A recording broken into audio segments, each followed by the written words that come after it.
Здравейте! В днешното видео искам да ви споделя какво каза Скот Ритър относно убийството на руския генерал Игор Кирилов, за който по всяка вероятност сте чули от нашите медии. Те нямаш как да пропуснат и да не споделят тази много добра за тях новина. Той беше убит в центъра на Москва посредством тротинетка, в която е имало експлозив. Това е кадър секунда преди взрива. Както виждате от лявата страна, ето го и въпросния скутер, обграден в червения правоъгълник, а отдясно се намират Игор и неговият помощник. За съжаление, двамата са умрели при взрива. А ето и кадри от самия взрив.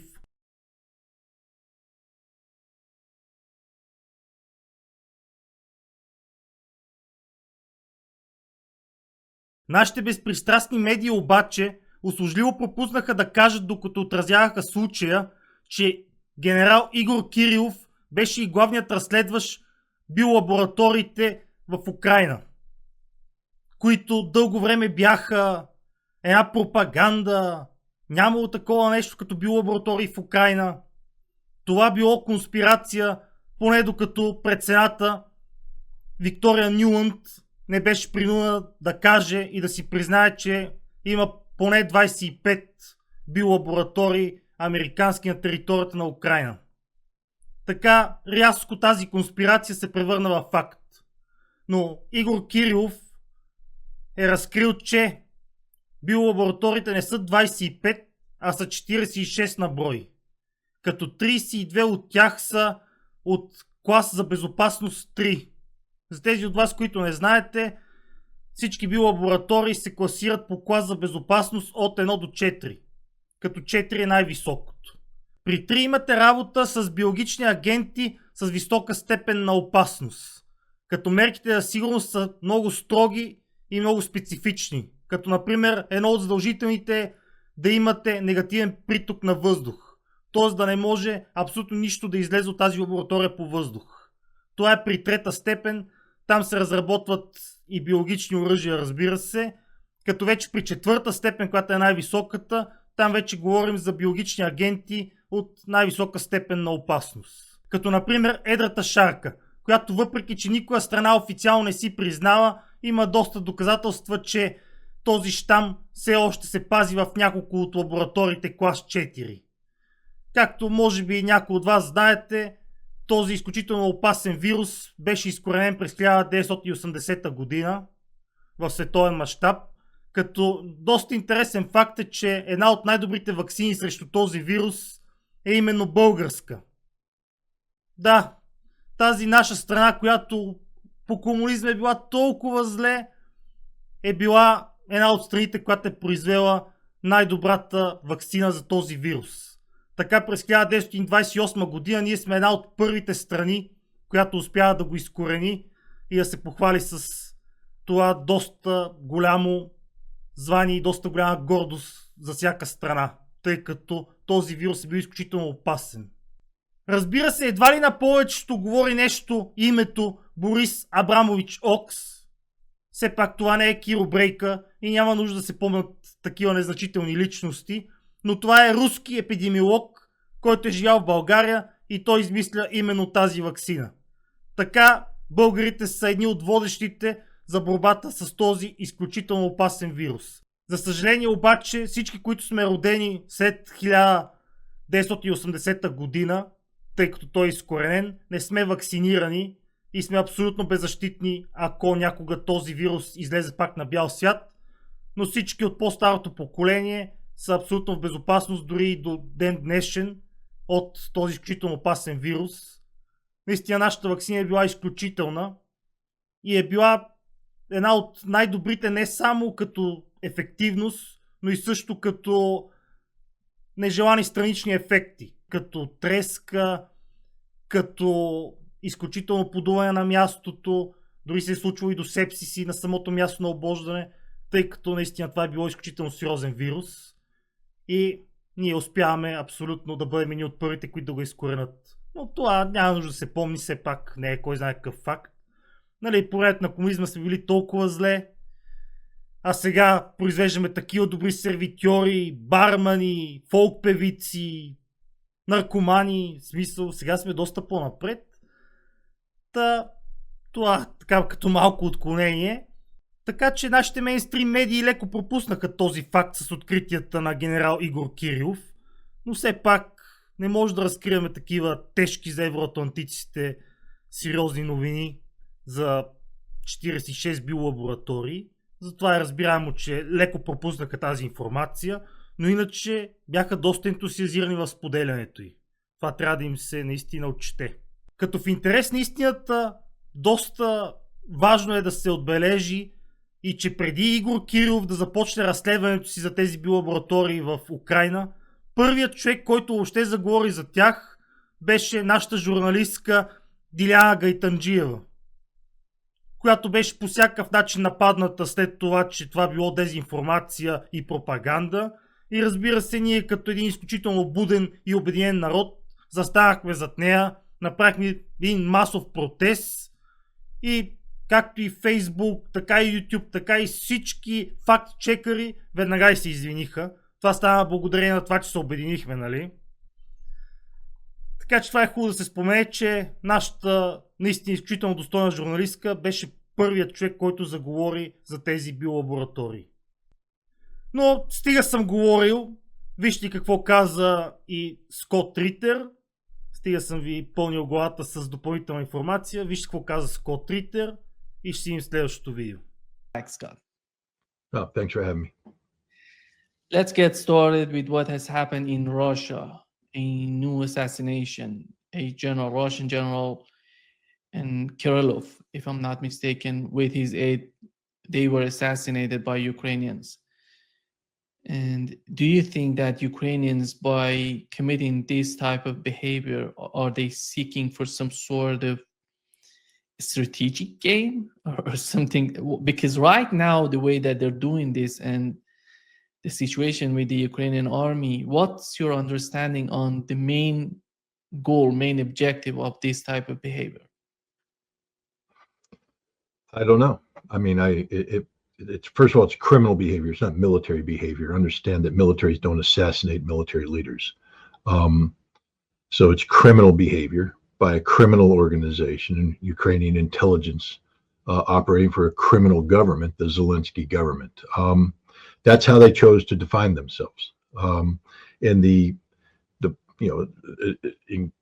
additional problem to this is that the United States and NATO are associating with these criminal elements and therefore connected to these criminal actions. I would hope that if an American military officer had been appraised of this operation, that he or she would have said not just no, but hell no, not on my watch. It isn't going to happen. We don't do this. Because what is Russia supposed to do? The Russians have behaved in a very controlled manner.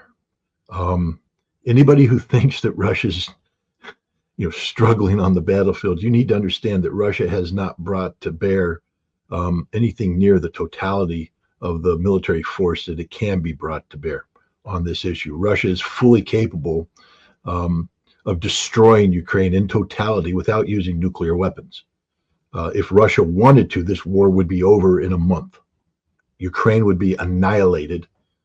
Hundreds of thousands of people would be killed, and Russia would be in total control.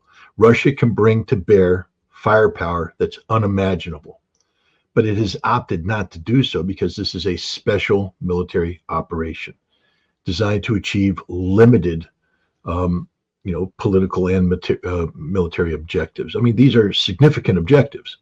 The demilitarization of Ukraine, denazification of Ukraine, and Ukraine being neutral in perpetuity. These aren't minor objectives. And I think Russia has allowed for the fact that Ukraine will resist, meaning that Russia will tolerate, a certain amount of resistance. It's natural. But what Russia won't tolerate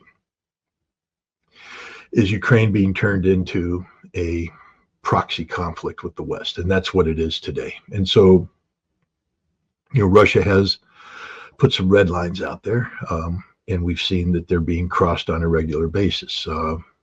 I mean, when I speak to a member of Congress about, what is the assessment of the U.S. intelligence community regarding Russia's threats to use, resort to nuclear weapons if pushed, I had assumed that the CIA, according to the mainstream media, had told the representatives and the Biden administration that Russia was bluffing. That's what's reported in the mainstream media.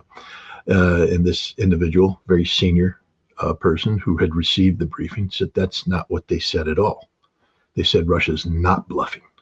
And the disturbing thing was the response of the Biden administration, which is, that's okay, we're prepared for a nuclear war with Russia over Ukraine. Just let that sink in for a second, Nima. They're prepared for a nuclear war with Russia. And we know by the briefing or the response to questions at a Center for Strategic International Studies seminar gathering in November by Thomas Buchanan, the Director of Plans for Strategic Command, that we have a war plan that we're ready to implement. We believe we can win. So when that's your mindset in the U.S. government, what's assassinating a Russian general or two? This general was particularly troublesome for the United States because he had been fully appraised of the documentation regarding the operation of American-funded biological labs in Ukraine, many of which, although sold as defensive biological warfare, contained we're doing work that can only be described as offensive biological war, total violation of the Biological Toxins and Weapons Convention. And this guy was calling out America.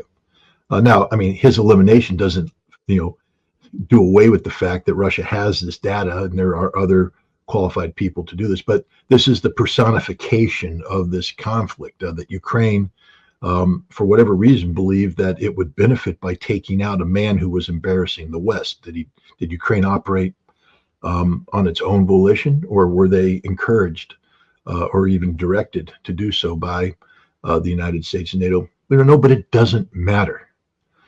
No sovereign state can allow senior general officers or anybody to be assassinated willy-nilly in their capital and have that go unresponded to.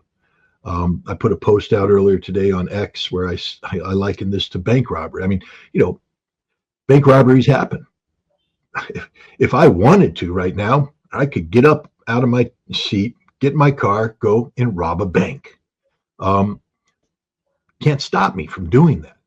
What you can do is make the punishment for my robbing a bank, so absolutely, horrific that I will sit here and go, well, it's not in my interest to rob a bank.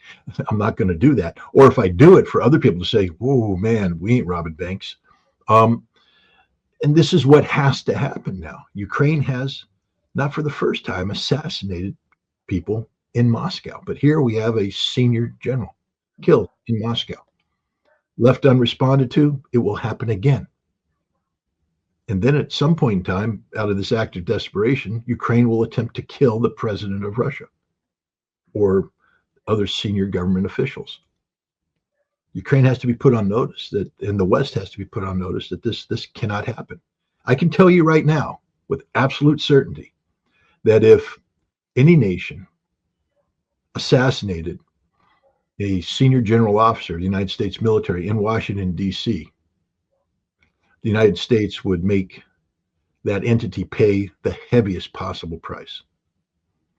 The heaviest possible price. Because it can't, the whole concept of deterrence is you don't even consider doing something because the consequences will be so absolutely horrific that it's just not worth it. And we have to make it clear to anybody that you just can't go knocking off, general officers. We had a situation in the United States back when I was just after I'd finished doing my work in the Soviet Union as an inspector, where we had a member of the on-site inspection agency killed outside of the Pentagon by terrorists who fled. Well, we hunted down those terrorists and we brought those terrorists to justice. That was an individual act. It wasn't something state sponsored. Had it been state sponsored, had, for instance, Pakistan sent this person to kill an American officer in Washington, D.C., we would have blown Pakistan off the map. That's just the way it is. And Ukraine now needs to be punished in a way that that's just my opinion. I can't speak for the Russian government. They have broader strategic objectives in mind. There are many who say this is what Ukraine wants Russia to do. But this isn't an overreaction. I don't think Donald Trump would sit there and say, nah, because all Putin has to do, what would you do, Donald? What would you do? Okay. What would you do, Donald Trump, if Iran killed the chairman of the Joint Chiefs of Staff? What would you do? Blew him up outside of his home on his way to work. What would you do?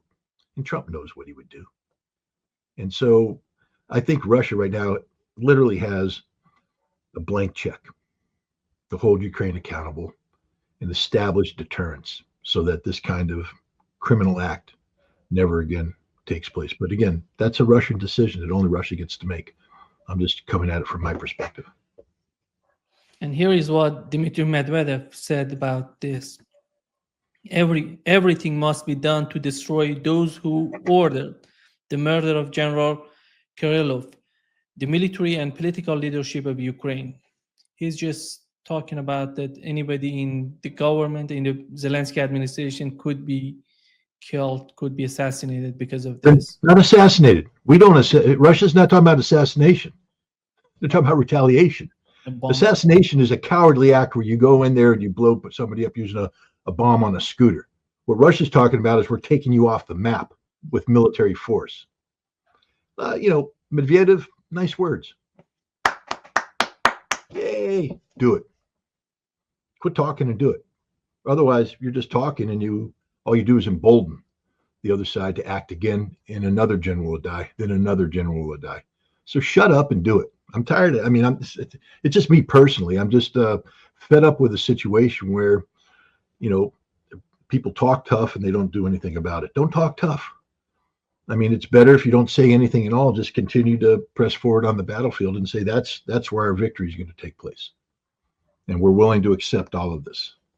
But if Dmitri Medvedev, former president, former prime minister, current deputy of the National Security Council of Russia, is saying this, and then Russia does nothing, all it does is it embarrasses Russia, makes a fool out of Russia. So, again, this is just me. Russia gets to do it. It's a sovereign state. But I just think this is a very dangerous situation, And to be honest, the more Russia can do to impress Donald Trump with the reality that Russia is not bluffing, that can't be pushed around, and there is a destructive consequence for trying to get Russia to do that which it's not willing to do. Trump may be operating under the notion that he has some leverage against Russia, that he can threaten to do X, Y, and Z, and Russia will respond. And I think it's imperative that Russia let Trump know that while they're open to, termination of this conflict, it will be done on terms acceptable to Russia. And you're not going to get Russia to do anything it doesn't want to do. And oh, by the way, here's the consequence of not, paying attention. Boom. The Ukrainian government has ceased to have any legitimacy whatsoever. We're talking about a president who won't have an election, a parliament that won't have an election, and they carry out assassinations openly. They are a terrorist organization by definition. So let's take out the terrorist organization. Let's eliminate it. But again, that's a Russian decision, not my decision. I'm just somebody sitting back here watching it.